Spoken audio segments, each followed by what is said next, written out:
Alright, so let's take a look at the help menu. Now, if you're watching this video, then I'm going to go out on a limb and say that you're probably a visual person and not the kind of person who really wants to hear, go read the help file. And I totally understand. I'm often the same way. Though, if you're so inclined, we have online help, which is going to take you to the UDN page about UDK. And so here it is. You can search for anything you might happen to be looking for. It's a great resource, so be sure to check that out. You can also just ask in the forums and see if there's anybody else out there who can help you with a problem. Now, if you go down from here, you have setting up Swarm, which is such an important topic that it has its own entry in the help file, so you don't have to go looking around on the UDN to find it.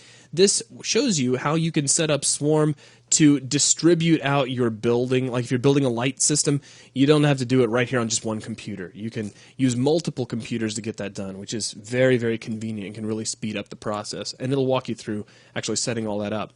Next, we have the tip of the day, which you can just cycle through all these tips, take a look at them. Really, I would highly recommend you take a moment and just read through these. There's some really nice information buried in these. I think every now and then I do come across one of these that I haven't read, though I don't cycle through them all because to me that's just kind of like ruining the surprise.